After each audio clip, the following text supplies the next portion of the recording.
This file was found on a laptop belonging to a retired government official. Anyone familiar with creepypastas throughout history will recognize this cabinet. Polybius. It was an addictive game thought to have been developed by the government to test mind control technology. December 4th, 2003. So excited. I found the cabinet. It's in good condition, just a bit dusty. Polybius. Such a majestic cabinet, so simplistic. This will be my masterpiece. January 10th, 2004. Disaster. I've been toying with the cabinet, getting it prepared. The wires are so corroded. The cabinet and its contents are still intact, but I've not been able to get it to play coin-operated. Now I know why. The wires leading from the mechanism to the motherboard are corroded beyond repair. Luckily, it was just on one side. I can replace the wire.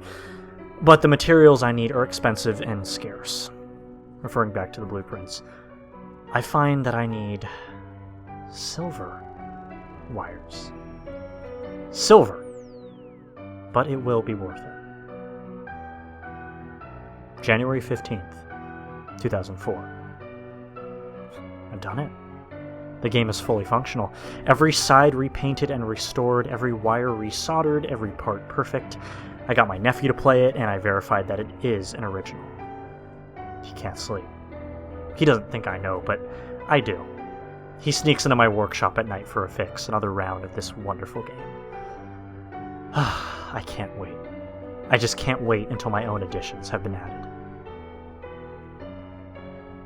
January 20th, 2004. It's been completed. I've added in the wiring and locked the coin slot shut to prevent further tampering until my plan is underway. I've already contacted the local arcade about renting out the cabinet. My nephew threw a huge fit when I told him he couldn't play anymore. I can't let this be traced back to me. January 23rd, 2004. He finally got over it, I think. He's much calmer now, even though I didn't let him play. He asks about it, still, like asking about a girl at school. It's cute, like he's got a crush on my cabinet. January 24th, 2004. Little bastard, he played it. He broke into my workshop and cut the lock with bolt cutters to get to the game itself. He must have been watching me install my hardware. He played it, and when I walked in on him, he ran. I removed the power supply, and it's currently in a box under my bed. I just hope it doesn't affect him. January 26th, 2004.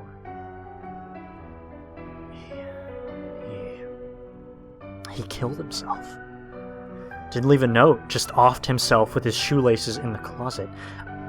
I don't think they suspect a thing. He was a troubled kid, didn't really have any friends. I feel horrible. The funeral is next week. Was it because of the game?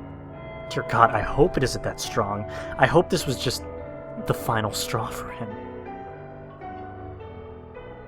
February 12th, 2004. I never should have played it myself. I was so curious as to what could have caused him to kill himself. Was it that fantastic? Was it such an ecstatic feeling that one would kill themselves rather than do without? I found out. I played it. The game itself wasn't too interesting, but I lost myself in the colors, the spinning shapes, the beauty.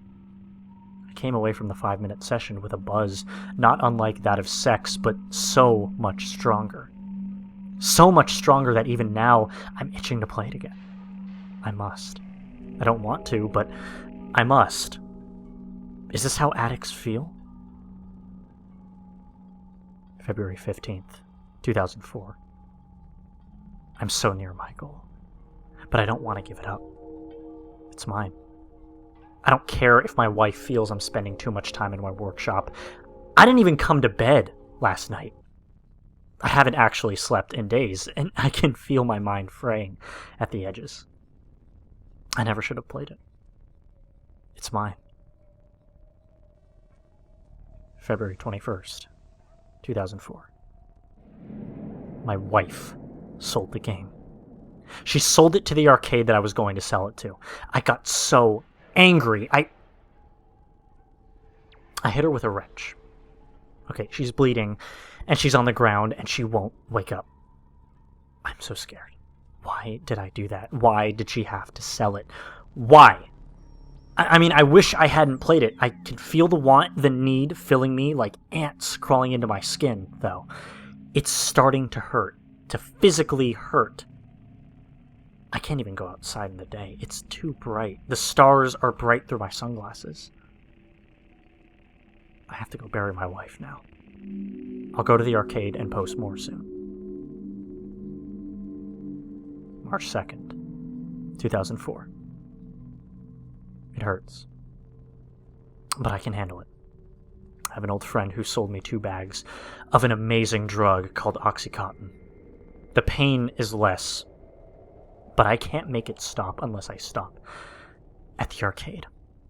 I noticed there was a long line at the arcade, 6 or 7 people waiting in front of me to play. At least I know I'm not suffering alone. March 5th, 2004. Mother-in-law showed up today. She hasn't heard from Molly in a few days. I told her that we had a fight and she left. Not exactly a lie, but she did buy it. She never much liked me, my Molly. She assumed she'd be back in a few months. She's done it before, and it gives me time to decide what my plan is. I just realized that the cut I'm getting from the arcade owner for the cabinet is just going right back into the cabinet.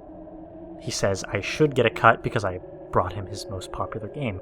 The crowd around the machine is like a crowd of addicts. Tired, haggard, all with the same knowing expression and greedy hands when I bring them a bag of quarters. I wish I'd destroyed the damn thing when my nephew had died. March 8th, 2004. The drugs have stopped working. Originally, I was just using the Oxycontin to stop the pain from getting too much to bear so fast, with maybe one arcade visit every few days, but the drugs have started wearing off. I can't help but go almost every day now, and I can't take any more of these pills without hurting myself. I'm going to try buying back the cabinet tomorrow. March 10th, 2004. I talked to the owner about buying the game back, and he told me in no uncertain terms to fuck off. I told him I needed it, that he had no idea what it was like to play this game. I spilled my guts. How I was going to use the old programming, the programming I had researched in my time at the Pentagon that drew people in for that experiment of the research results in Maine. I was just wanting to make a quick buck renting out an addictive game at his store and pulling it in 50-50. He wasn't mad, he was just more adamant that he wanted to keep it. He didn't give me any quarters either. Greedy fuck. March 20th, 2004. I've done it again. I was at the machine, playing it when he tapped me on the shoulder and told me he was closing for the night. I wasn't finished. He tapped me harder, then pushed me when I ignored him.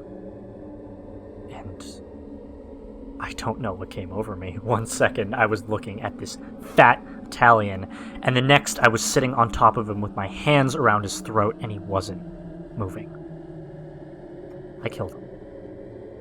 I turned around and smashed the screen of the machine with my fist, and ripped the motherboard out and snapped it in half. I'm at the end of my rope. The pain is returning, and I can't bear it for much longer. If anyone finds this diary, make sure it goes public. Please. I'm leaving this text file open on my computer while I play a few rounds of roulette with my revolver. I'm sorry. I never should have done it. But I'm coming, Molly. I hope you'll forgive me.